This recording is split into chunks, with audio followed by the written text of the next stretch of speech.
Welcome into the Crypto Bunker podcast. Are we in a new precious metals bull market? I will try to answer this question. As you guys know, um, I basically a few videos ago talked about how gold was topping out and it could be a repeat of 2012. Um, and I don't know if I made a video after that on it. I hope that I did. I think I talked about gold and how I was buying the pullback. Um, so I did buy into these moving averages back here in early March because it was obvious at that time that we were going to consolidate. And this really was the first sign of a new bull market in gold was the test of the 20 week moving average. Okay, so you could essentially say that similar to down here in 2019 when we tested the 20 week, tested it again pretty much, and then went higher. We also did the same thing back in 08. We crashed through it just like we did recently. We came up, tested it, up, test, and we just tested it all along the way. So essentially what you can do now is, it's pretty simple. This is a tale as old as time in terms of the gold bull market and the moving averages. We can even look back to back in the 80s. Similar thing, we went through it. We came up, test, and we just tested it all the way along the way until we had a big blow off top. And it's pretty great to to be involved here because we now have history on our side. We have the economic data on our side. We have rates on our side. And we have all of the money that was printed over the past 10 years on our side. Because and essentially we have this cup and handle chart pattern of gold that is also on our side. We can look at how a cup and handle is basically when you have a cup and then you have a handle here. Okay, so that's the cup handle. And what can happen in a cup and handle is you basically measure from the bottom of the cup to the top, and then you can take that from the handle. And from there we have about a $3,400 target. And again, what we can do now is we can, if you're not participating, that's okay right now. Because all you have to do is you just have to wait for it to come back to the 20-week moving average. And the cool thing about this also is that we're very skinny right now, guys. Like, this is an accumulation range, okay? I've talked about this many times. This was a wide range on the weeklies, right? So that was an obvious sell after a consolidation. So really right now we're sort of like back in this area, sort of like back in 2019. And from there, we obviously rallied pretty well. So if we look at that, that would take us to about 3,000. So right now what we're looking at is just buying the dips. It's been confirmed. And you just ride with that history until you're proven otherwise, really. We're going to talk about some other things. We'll talk about crypto, bonds, rates, silver. I'm going to go to silver right now. We're talking about gold miners. They're looking good as well. So the ones I like the most, I'll just give you guys straight up Wheaton Precious Metals. I like Endeavor Mining. I like silver miners. I like MAG. And then I also like Endeavor Silver. Okay, so those are the four that I'm mainly in. I'm obviously in a lot of like funds with my retirement, and they hold Wheaton Precious Metals. First Eagle Gold in the retirement account. They hold gold as well as the miners. I also like I mean, I like a lot of them, but if you want a royalty play, obviously Franco Nevada looks pretty good here. But the ones I mentioned before, those are looking the best to me. And we can see in the bull market here, once again, where do we run from, right? We test, and we just tested all the way along on the 20-week here. You can look at companies like, maybe if we look at Agnico as an example, we can also see the test of the 20 week moving average moving back. Even in this gold bull market, right? We just test. I mean, a lot of the gold miners are a little bit more volatile, so they tend to test the 50 week as well as the 150, as well as even, I mean, sometimes testing the, here. But in my opinion, we're looking more at the example in gold of the 2008 run to 2011. I've said this before as well. Obviously, I made one video, earlier calling the top on gold and everything, and feeling kind of euphoric about that, and I was right. I mean, I think I called it here at 1950, came back to 1813. That's a really big correction. But once we hit these moving averages, and the economic data started to come in, and we had, rates start to stabilize, and it was obvious that we were going to have an economic issue, that's when gold really does the best.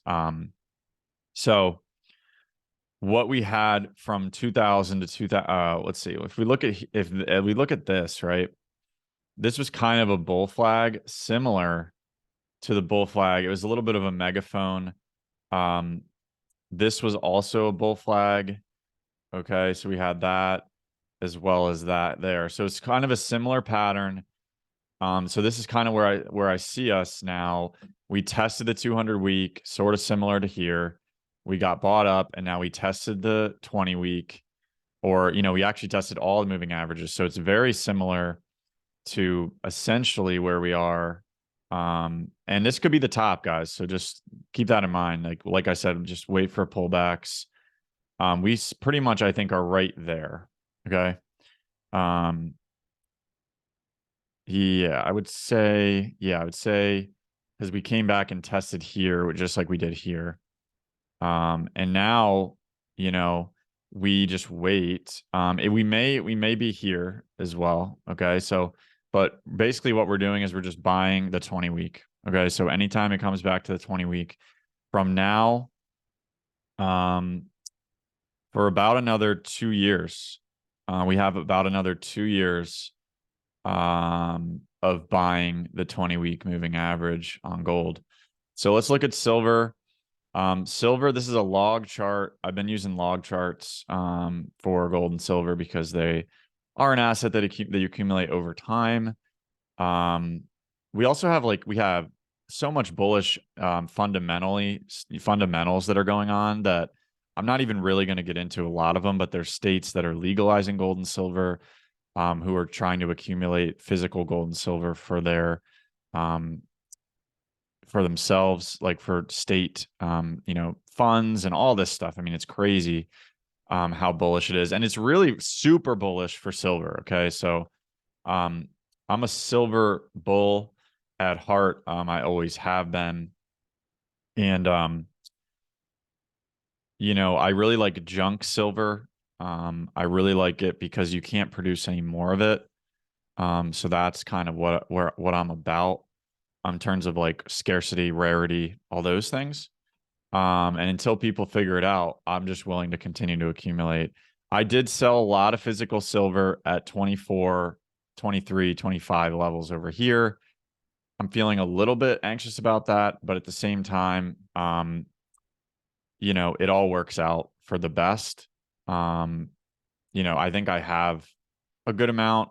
It's not the same, but again, I'm in a lot of derivatives of silver in terms of like mining companies, gold miners, silver miners. So it ends up working out for the best, I think. And what we do here is let's check this one out. Let's see where we're at in comparison to gold. So basically what I had said is, and I think I'm still, saying this, is that this was the same thing as this, okay? So we came down below the 200 week, down to this was really where this trend line started, and we kind of touched it here. And so what happened then was we came up and we went above, and then what, we retested down to the 200 week. Okay, so we did that here. We actually went below it here. Okay, so that was basically here, and now we are basically here in this process. Okay, so are we breaking out? I mean, we might be in a different spot. But what I would expect, what is now on silver, it's a little bit more volatile. Okay, so similar to the miners, you want to look to buy into any moving average that's there. Basically, I'm not going to say the 20 week necessarily. Silver is known to go through the 20 week. So look really for the 100 week SMA as well as the 150 week SMA, as we saw here. But I think what silver will do is gold will sort of lead like it's been doing. Gold will take off, and silver will follow. So see what it did in this whole area, right? It was just a consolidation. Okay, so if we have something similar to that here, where we just consolidate in this area, I wouldn't be shocked to see this type of accumulation. It's almost like a bull flag a little bit. And then, when we get that final blow off, we might only get one test of the 20 week along the way. So really what we could see potentially here, and I'm not going to do these big targets, but silver could also be a cup and handle. So just be aware that this is like a massive cup and handle, that a lot of people have talked about, as well, even bigger than gold. This is like a long cup and handle wedge, even. Like, I mean, it's insane. You could see $200 silver. I mean, that's always really been the target. So in these type of scenarios, like, you just never know, right? I guess, I mean, it could happen, I mean, what we saw is obviously silver went to 50 when it consolidated around, 10 to 15, 10 to $20. We saw it consolidate here around $4 and it went to 50. So, maybe we're sitting in a similar pattern to actually that, instead of, I mean, you can see this is like a wicked cup and handle with a wedge in between it.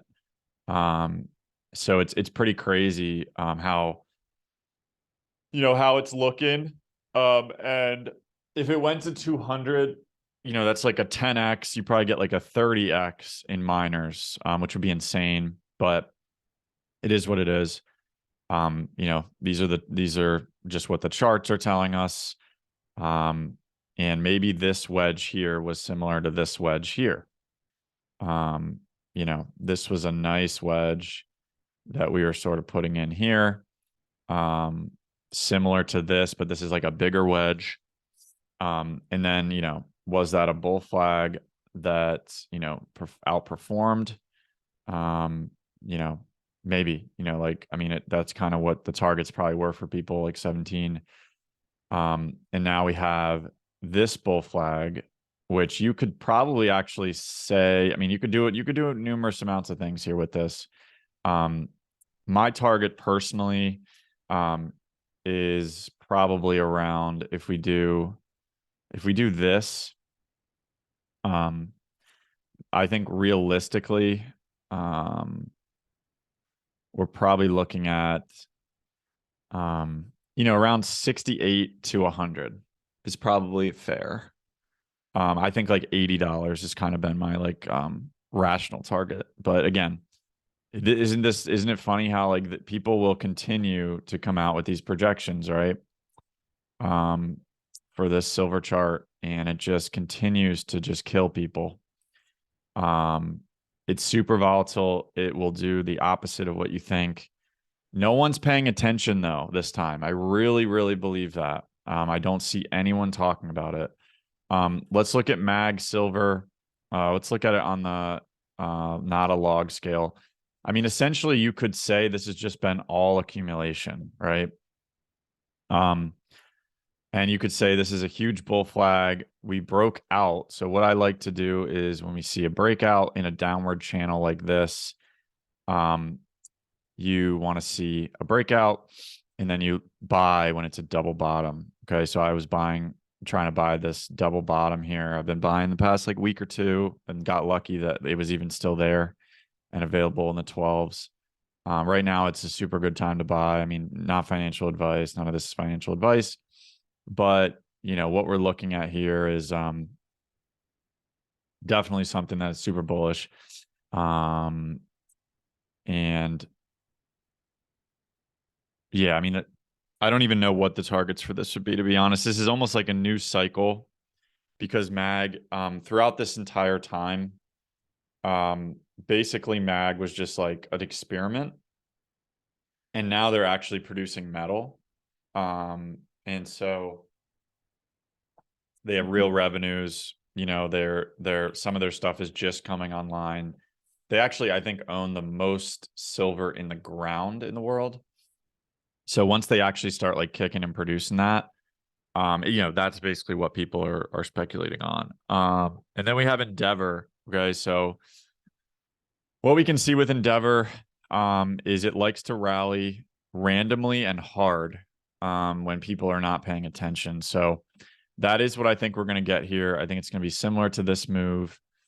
You can see like it's kind of like just chops along, goes down and down and down, and then shoo, all right, down and down, shoo, down and down, bam. Okay, so I mean, what we're looking at potentially for this one is like the $20 range, the $10, $13 range, something in that region. If we look at Endeavor mining, this is kind of a cup and handle. It's actually a reverse head and shoulders. So if you want to look at this, I think it actually might help to look at the Toronto listing for this, because what we can see essentially is an accumulation range and sort of a Gerald pattern if you're familiar with the crypto pattern. So, I mean, what we could see is like just kind of an all-time high, like 116, maybe a triple from here or something like that. But, I guess you could say, I mean, let me just reverse it again. Like this was just all accumulation essentially. And what we have is like a head and shoulders pattern here. So we have the shoulder, and now we're resting on the neckline. So conservatively, we could probably say, something like 60 to 67, something like that, for this head and shoulders pattern for Endeavor. And it really has just been all accumulation. So all bets are off. In 2007 or 8, I don't really know how it got up there. That's kind of just all speculation. And ever since then, it's just been an accumulation pattern. So really, this thing has like never even been through a cycle before. And same with MAG. Obviously, Endeavor has sort of been through one, but I kind of like that. It doesn't have as much baggage in terms of the chart. It doesn't really have a high that we're targeting in terms of MAG. And in terms of Endeavor, they really could just do crazy things that we don't really know yet. So that's kind of what I'm looking at, guys. Hopefully you got something out of the video. Actually, yeah, I mean, just because I'm the crypto bunker, and because, I cover this stuff. What I'm looking at in ETH, I mean, it's tough. It's tough to know what to do with these. Because are they going to act like precious metals? Are they going to act like digital gold or whatever, like they're supposed to? Or are they going to act like the NASDAQ, which I think is going to crash into the ground? So I'm not really sure. But right now it sort of looks like it's acting like gold. We do have the Shanghai fork coming up in 8 days. So that will, have some unlocks. Maybe it's a bullish unlock and we actually just get a random rally that is just out of the blue.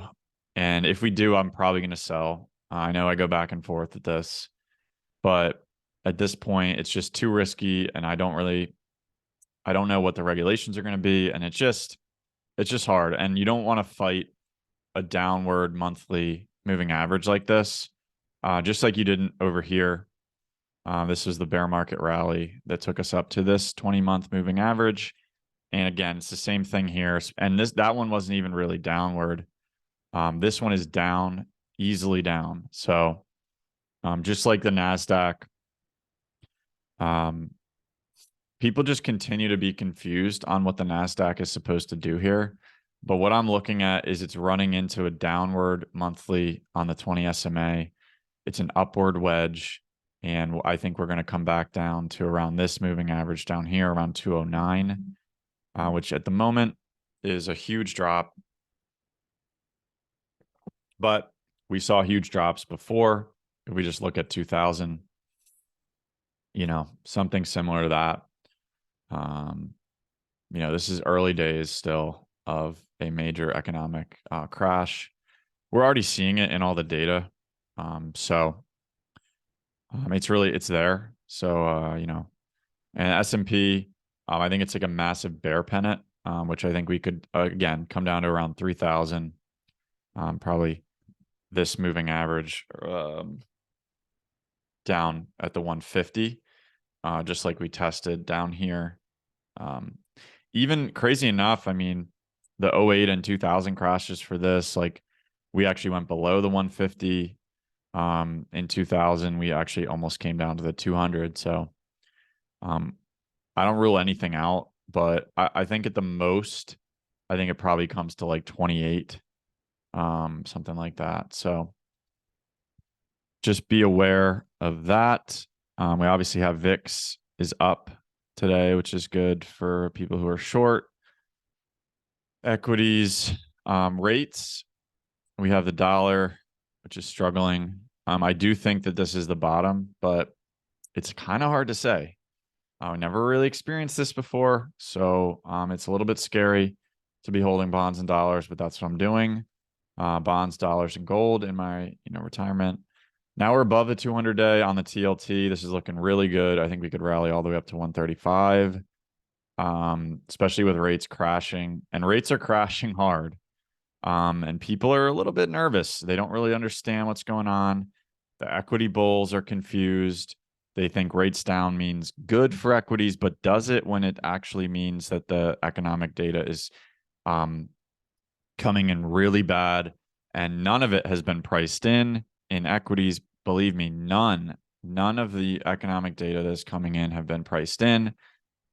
And I mean, this is kind of why it's like a perfect environment for gold today at the moment, is because rates are crashing, plus the dollar's going down, which is interesting.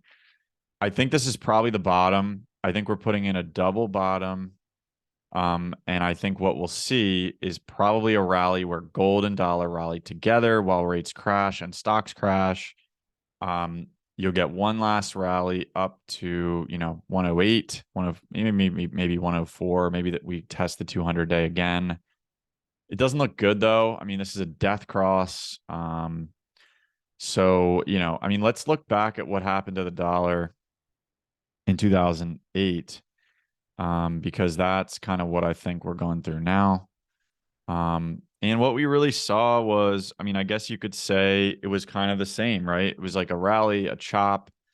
It was like choppy. After 08, it sort of just went straight down, maybe because rates were going down. We can look at TLT, I hope, on the 2008 timeframe. As you can see, as rates crashed, during this time, TLT rallied really crazily. I don't know what's going to happen this time, but it does look good here. So we'll see what happens with that. So hopefully you guys got something out of the video. If you did, please like, subscribe, and have a great rest of your day.